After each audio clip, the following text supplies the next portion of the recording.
이 시간 우리에게 주신 하나님 말씀은 요한일서 2장 7절에서 17절까지의 말씀입니다.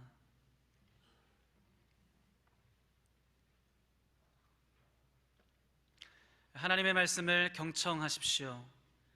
사랑하는 자들아, 내가 새 계명을 너희에게 쓰는 것이 아니라 너희가 처음부터 가진 옛 계명이니 이 옛 계명은 너희가 들은 바 말씀이거니와 다시 내가 너희에게 새 계명을 쓰노니 그에게와 너희에게도 참된 것이라.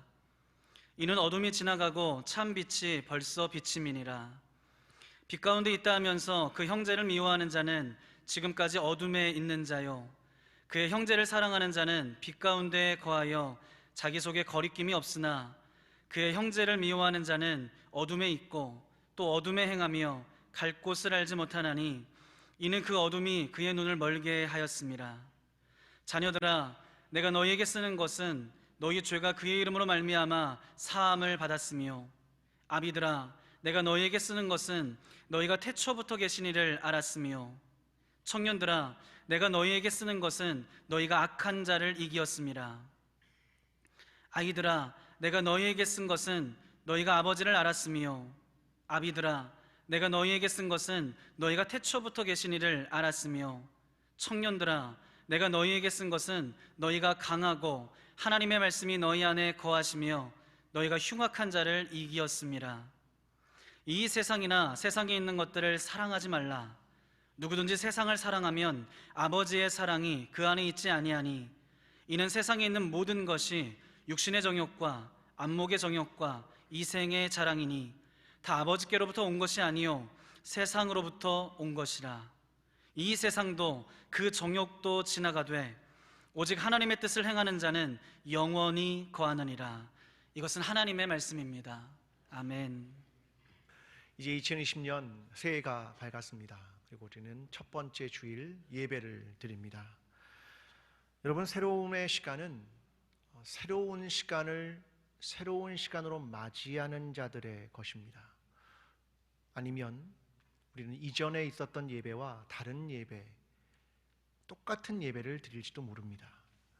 오늘 드리는 예배가 하나님 앞에 새로운 예배로 나아가는 저와 여러분의 예배의 시간이 되기를 간절히 기도합니다. 이제 2020년을 시작하면서 우리가 새로운 주제로 시작하려 합니다.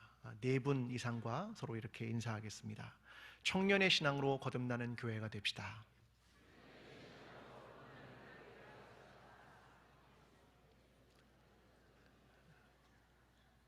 네 번입니다. 4번. 네. 네. 공동체가 서로 이렇게 인사하는 일은 되게 중요합니다. 예를 들면 보통은 평화의 인사라고 하는 걸 되게 많이 하고, 원래 다 일어나서 이렇게 서로 인사를 해야 되는데 많이 인사하는 건 참 좋은 일인 것 같습니다. 우리가 그렇게 하나의 공동체가 되면 좋겠습니다. 오늘은 이런 질문으로 시작하려고 합니다. 새로움은 어디서부터 오는 것일까? 새롭다라고 하는 것은 어디서부터 오는 것인가? 이런 생각을 하게 되었습니다. 저는 인간의 새로움은 과거로부터 온다라고 생각을 합니다. 하나님은 새로움이라는 것을 무로부터 창조하시는 것, 그것이 하나님의 새로움이라고 하는 겁니다. 근데 인간의 새로움은 무로부터의 창조가 아니라 유로부터의 창조이기 때문입니다.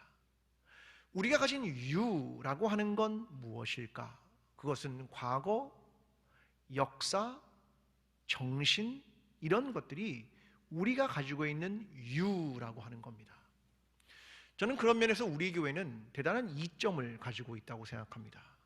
왜냐하면 오래된 역사, 그 안에 좋은 정신, 이런 것들을 가지고 있기 때문입니다. 근데 그것을 가만히 가지고 있으면 새로울까? 아니지요.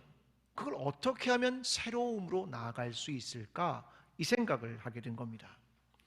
저는 3 단어를 이야기하고 싶습니다. 첫 번째는 재정의, 2번째는 재발견, 3번째는 재구성입니다. 이 3 단어가 있으면 과거에 있었던 그것이 새롭게 된다라고 생각을 합니다. 재정의란 기존의 관점과 각도를 달리하는 것입니다. 재발견은 그동안 주목하지 않았던 가치를 발견하는 것입니다. 재구성이란 해오던 방식의 변화를 주는 것, 이것이 바로 재구성입니다. 그동안 우리가 가지고 있던 과거의 역사와 정신을 어떻게 우리는 재정의, 재발견, 재구성할 것인가? 이것이 새로움을 가질 수 있을까? 없을까? 그것을 결정하는 것이다, 이런 말입니다. 여러분에게 이러한 일을 행했던 한 도시를 설명하고자 합니다. 그 도시는 런던이라는 도시입니다. 여러분, 런던이라는 도시를 머릿속에 생각하면 되게 구태의연한 도시로 생각되십니까? 아니죠. 만약 어떤 젊은이가 패션을 공부하고 싶습니다. 그럼 어디로 가는 줄 압니까? 유학을? 런던으로 갑니다. 왜요? 패션에 있어서 앞서가는 도시이기 때문에 그렇습니다. 그런데 이 런던은 서기 47년 로마인들이 론디니움이라는 요새를 세우면서부터 시작된 약 2000년 된 오래된 도시입니다. 그런데 이 오래된 도시가 가장 첨단을 걷는 도시로 변화가 되고 있는 데는 우리가 알고 있는 재정의, 재발견, 재구성이라는 걸 행했기 때문입니다. 이 런던에 가면 하나의 가게가 있습니다. 그 가게 이름은 피터 해링턴이라는 가게입니다. 이 가게는요, 헌책방입니다. 그런데 되게 재미있는 게 있습니다. 이 헌책방은 당연히 책이 새 책이 없고 다 헌책입니다. 여러분, 헌책은 어떻게 하십니까? 집에서? 오래된 책은 어떻게 하십니까? 버립니다. 왜요? 이제 안 읽으니까. 오래되고 냄새나고 먼지 앉으니까. 근데 지금 저기 그림 보이는 오른편에 있는 책꽂이에 책이 몇 권 꽂혀 있습니다. 저 안에 있는 책은 다 헌책입니다. 가격이 얼마나 될 것 같습니까? 중고 서점 가면 책을 얼마에 구입하십니까? 저 책꽂이에 있는 책 몇 권의 가격은 1억이 넘습니다. 저 헌책방에서 어떤 헌책도 정가보다 싼 책은 없습니다. 헌책인데 말입니다. 이게 뭘 보여주고 있습니까? 예전에 가지고 있던 것을 재발견, 재정의, 재구성을 했기 때문에 생기는 일이 아니겠습니까?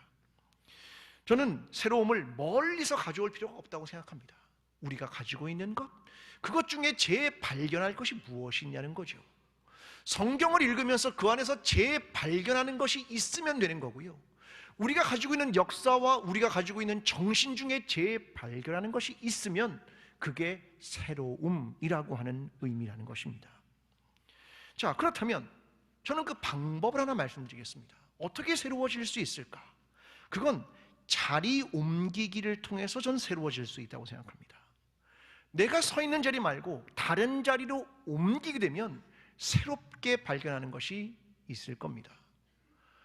4층에 앉아 계신 성도님들은 2층으로 오시면 다르다는 걸 알게 될 겁니다. 왜요? 온도가 다릅니다. 약간 더우시죠? 4층은 덥습니다. 뜨거운 공기가 다 위로 올라가거든요. 내려오면 다른 게 보이기 시작합니다. 이게 자리 옮기기 같은 겁니다. 예를 들어 보겠습니다. 자, 어린 시절 문방구에 자주 가셨습니까? 문방구 가셨죠? 자, 제가 어린 시절 문방구 가면 문방구는 신세계였습니다. 자, 이런 걸 보게 되었습니다. 문방구 가면 고무로 된 펌프를 손에 쥐었다 폈다 쥐었다 폈다 하면 말이 달립니다. 여러분도 아십니까? 아시죠? 그게 문방구에 있었습니다. 어느 날 갔더니 문어같이 생긴 끈적끈적한 게 있답니다.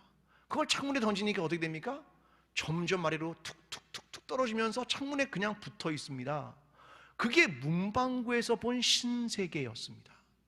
그런데 지금 문방구 가면, 여러분 지금 이 나이에 문방구 가면 그게 눈에 보이실까요? 안 보이실까요? 안 보입니다. 지금은 좋은 필기구, 만년필 그런 거 눈에 들어오지 않겠습니까? 왜 그런 줄 아십니까? 자리가 바뀌었기 때문에 그런 겁니다. 여러분, 우리는 다른 자리에 가서 다른 위치에 서서 보아야 발견하는 겁니다. 왜 우리 교회가 청년에 대한 이야기를 하느냐? 다른 자리에 서 봐야 하기 때문에 그렇습니다. 우리는 어른이 된 이후에 잃어버린 것들이 있습니다. 신앙의 순수함, 신앙의 본질, 신앙의 뜨거움, 그런 것들을 예전에 가지고 있었는데 점점 어른이 되면서 변색하게 되는 것들이 있습니다. 다시 찾아야 할 것이 무엇인지 그것을 확인하기 위해 청년이라는 시기로 가보려고 하는 겁니다. 이게 우리의 자리 바꾸기입니다. 오늘 우리가 읽은 요한일서는 바로 그런 것에 대한 이야기를 들려주고 있습니다. 전혀 다른 시각의 초대를 우리에게 하고 있단 말입니다. 예수님의 제자였던 요한에겐 공동체가 있었습니다. 교회지요. 그가 섬기고 있는 교회입니다. 그 교회에게 편지를 쓴 것이 요한일서입니다. 요한이 말하고 있는 내용은 이거입니다. 예수 그리스도를 아는가? 그 예수 그리스도가 어떤 분인지를 아는가? 그가 얼마나 사랑이 많으신 분인 걸 아는가? 그의 인격을 아는가? 그가 슬픔을 당한 자들과 연약한 자들과 죄인을 어떻게 품으셨는지 아는가? 그의 사역과 능력을 아는가? 그것을 다시 이 공동체에 말하고 싶었던 것입니다.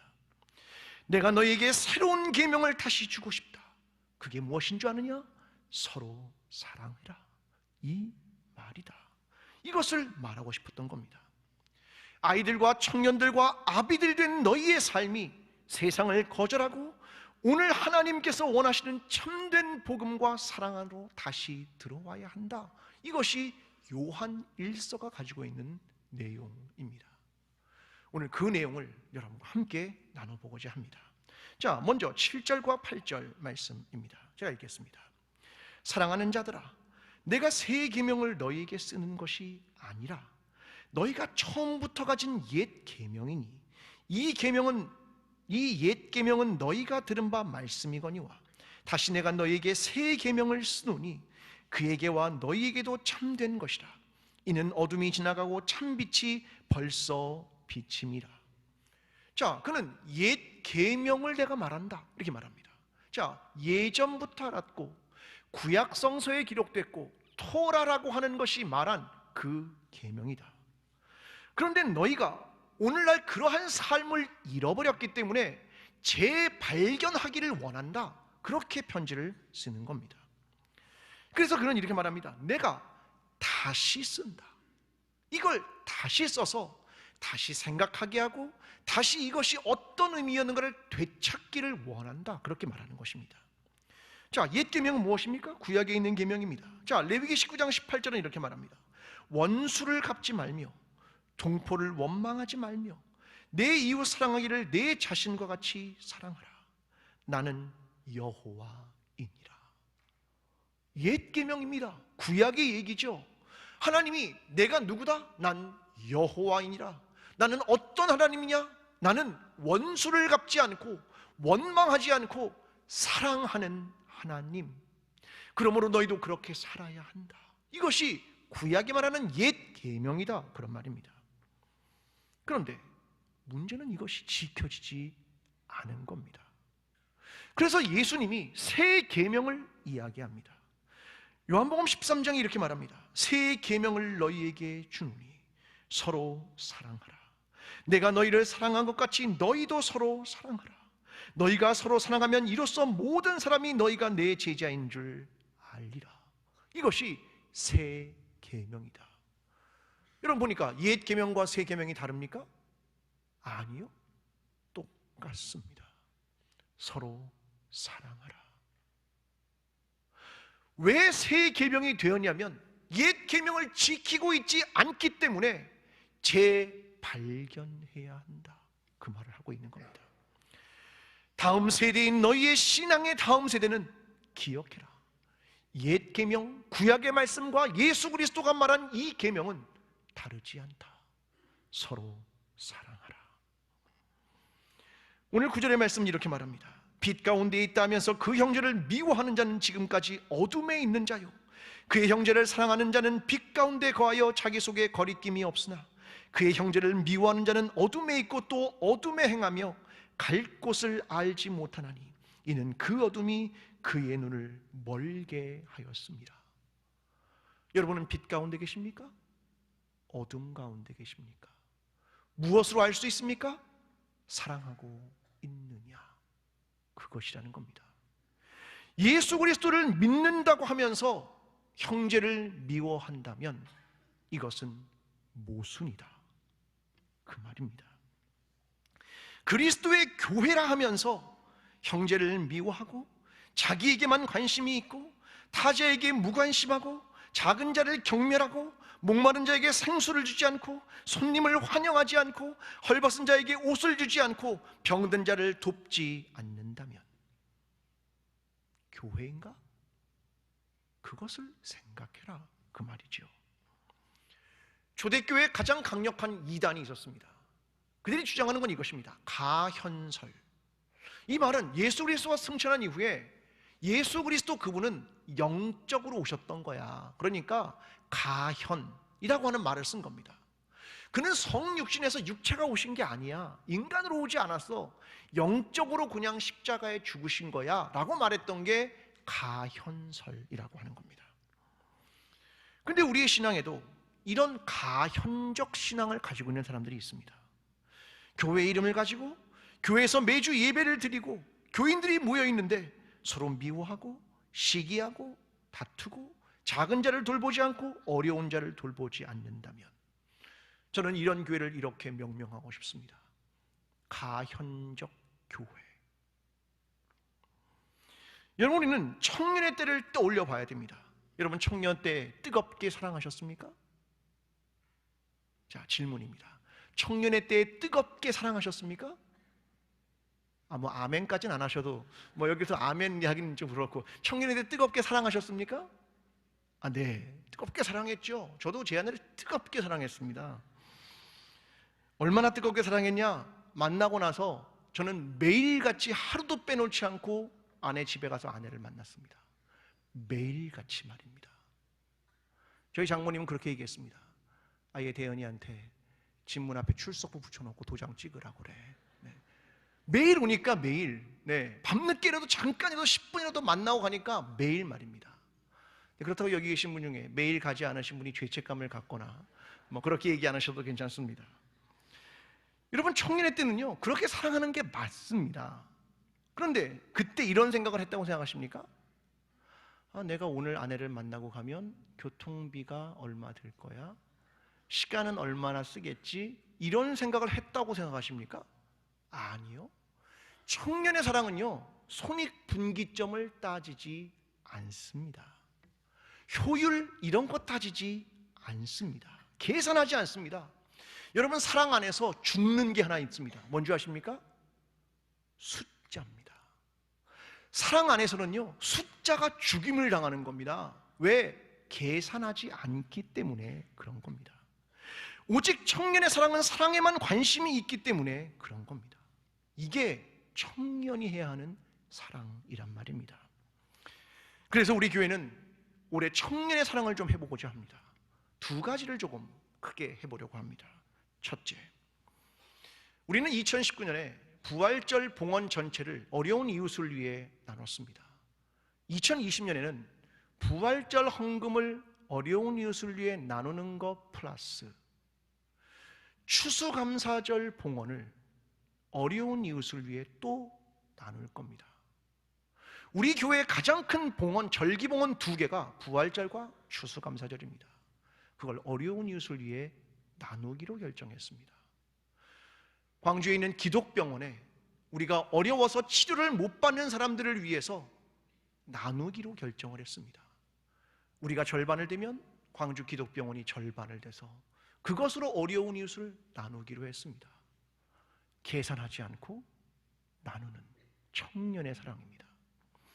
또 하나는 어려운 은퇴 목회자를 위해서 작년 말에 우리 교회가 집을 마련하고 집을 건축하게 되었습니다. 그걸 진행할 때 위원회의 이름을 제가 베셀이라고 지었습니다. 도피성 중에 하나이고 피난처라는 뜻입니다. 저곳을 고운 아침 마을이라고 명명하며 어려운 은퇴 목회자들이 살 수 없는 분들을 위한 집을 무료로 제공하기로 했습니다. 어떤 사람이 이렇게 말하겠죠. 교회가 과연 손해보지 않겠습니까? 이렇게 답하고 싶습니다. 손해봐야지요. 내놓아야지요. 기꺼이 손해를 봐야지요. 그게 교회지요. 여러분, 우리의 걸 희생하는 것이 뭐냐? 십자가의 신앙이지요. 그게 서서평 선교사의 정신이지요. 그것이 청년의 사랑 아니겠습니까? 신앙의 본질인, 기독교의 본질인 사랑을 우리의 삶에서 행하고 손해보고 희생하며 뜨겁게 청년의 사랑으로 하나님과 이웃을 사랑하는 저와 여러분 광주 제1교회가 되기를 간절히 기도합니다. 요한의 공동체를 세 부류로 나누었습니다. 12절부터입니다. 자녀들아, 내가 너희에게 쓰는 것은 너희 죄가 그의 이름으로 말미암아 사함을 받았으며, 아비들아, 내가 너희에게 쓰는 것은 너희가 태초부터 계신 일을 알았으며, 청년들아, 내가 너희에게 쓰는 것은 너희가 악한 자를 이기었습니다. 아이들아, 내가 너희에게 쓴 것은 너희가 아버지를 알았으며, 아비들아, 내가 너희에게 쓴 것은 너희가 태초부터 계신 일을 알았으며, 청년들아, 내가 너희에게 쓴 것은 너희가 강하고 하나님의 말씀이 너희 안에 거하시며 너희가 흉악한 자를 이기었습니다. 이 요한의 공동체는 대단히 독특한 직제를 가지고 있었습니다. 교회의 직제는 보통 목사, 장로, 권사, 안수집사 이런 직제를 가지고 있습니다. 근데 요한의 공동체는 그런 직제가 없었습니다. 이렇게 나눴습니다. 자녀들, 청년들, 아비들. 신앙의 성숙에 따라 사람을 나누는 것이 그들이 가지고 있는 특징이었습니다. 자, 이 자녀들은 뭐냐? 믿음의 초보자들입니다. 혹은 회중 전체를 가리킬 때도 사용하는 말입니다. 요한은 늘 이렇게 불렀습니다. 나의 자녀들아. 자, 그들에게 원하는 것이 무엇이냐? 너희 죄가 그의 이름으로 말미암아 사함을 받았으며, 너희는 알아라. 너희의 죄가 예수 그리스도로 말미암아 용서함을 받아서 구원을 받은 거야. 너희의 주님은 예수 그리스도야. 이것을 잊지 말아라. 이것이 아이들에게, 온 회중에게 했던 이야기입니다. 둘째로 아비들에게는 이렇게 말합니다. 믿음이 장성하여 복음사역에 책임을 진 자들, 너희는 태초부터 계신 일을 알았다. 이렇게 설명을 합니다. 자, 이것은 요한복음 1장 1절을 떠올리게 합니다. 태초에 말씀이 계시니라. 누굽니까? 예수 그리스도에 대한 얘기입니다. 자, 너희 아버지들은, 신앙이 성숙한 자들은 뭘 알아야 되느냐? 예수 그리스도를 알아야 한다.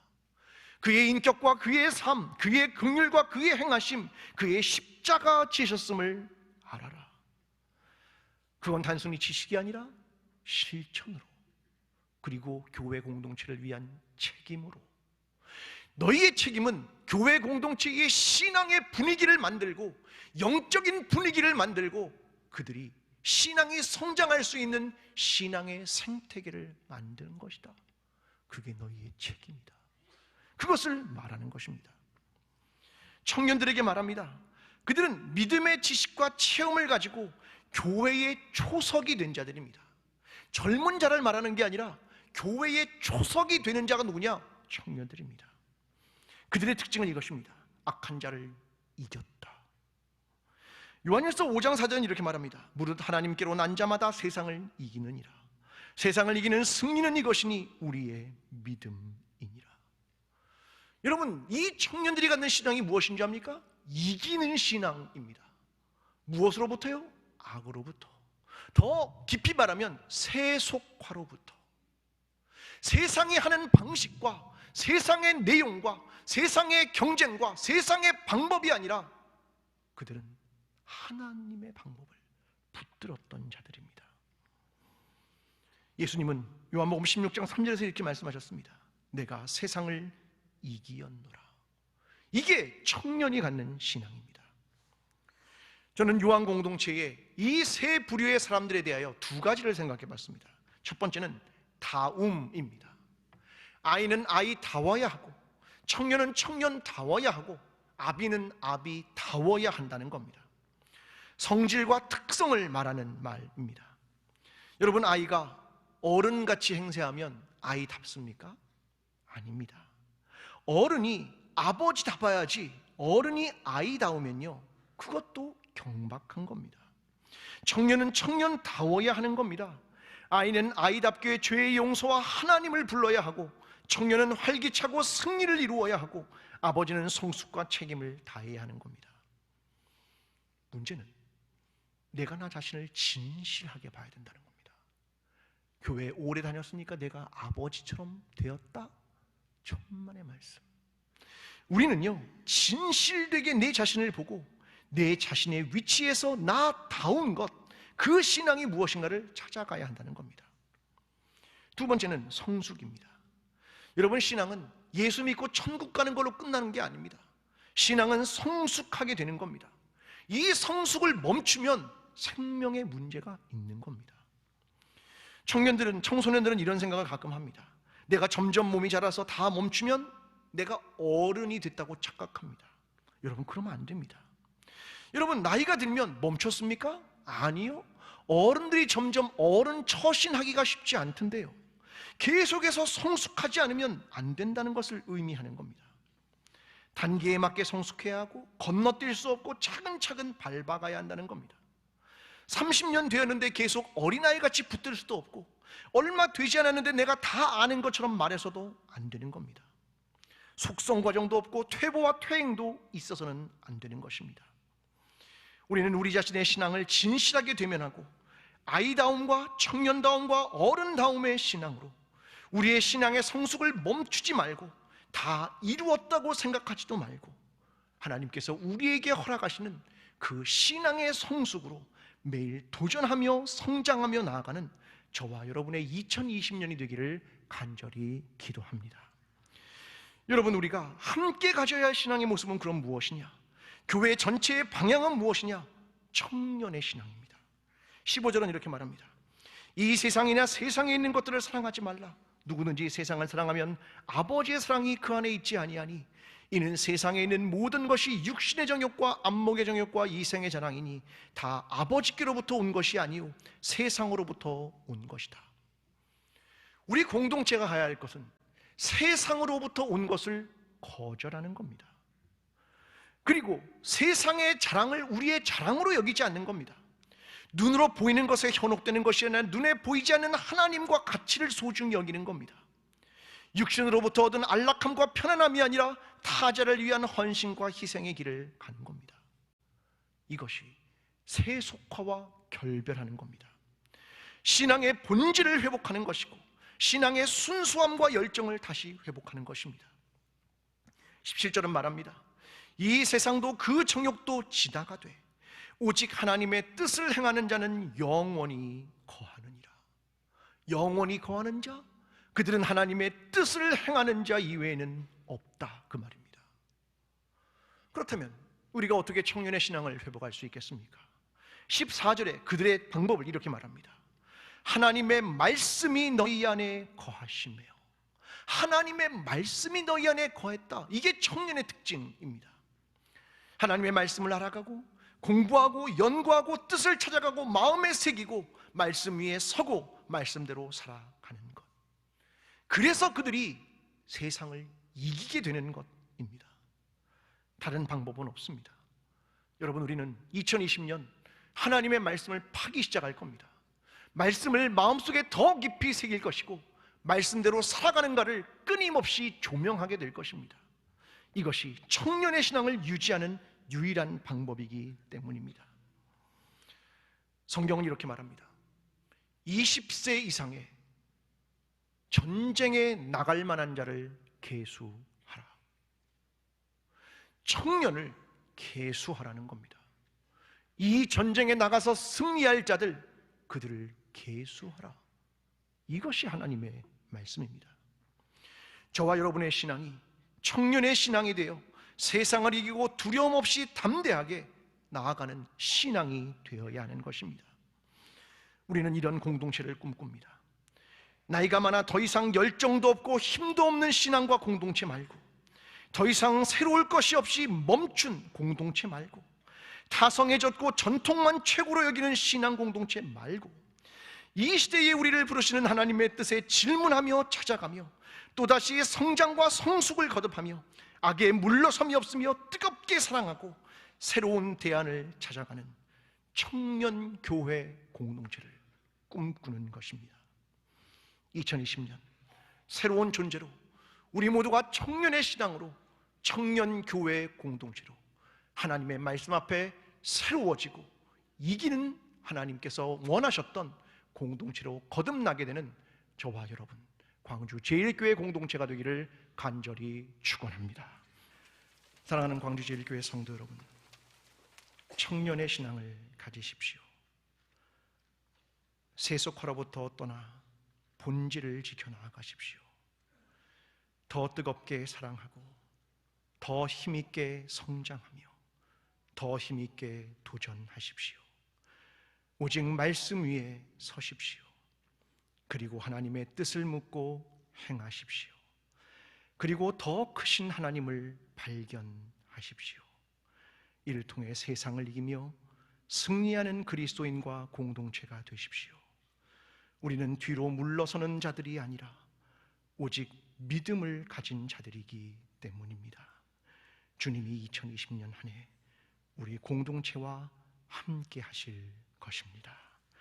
이제는 우리를 위해 십자가를 지시고 부활하신 예수 그리스도의 은혜와 끝까지 우리를 포기하지 않으시는 하나님의 사랑과 오늘도 우리의 성숙과 구원을 도우시는 성령님의 인도하심이 청년의 신앙으로 성숙하며 청년다운 사랑과 승리로 살아가기를 소원하는 여기에 머리 숙인 모든 청년의 신앙을 가진 자들의 머리 위에 청년 교회 공동체를 꿈꾸는 광주 제1교회 위에 희망을 잃지 않기를 원하는 나라와 민족 위에 지금부터 영원까지 함께 하시기를 간절히 축원하옵나이다. 아멘.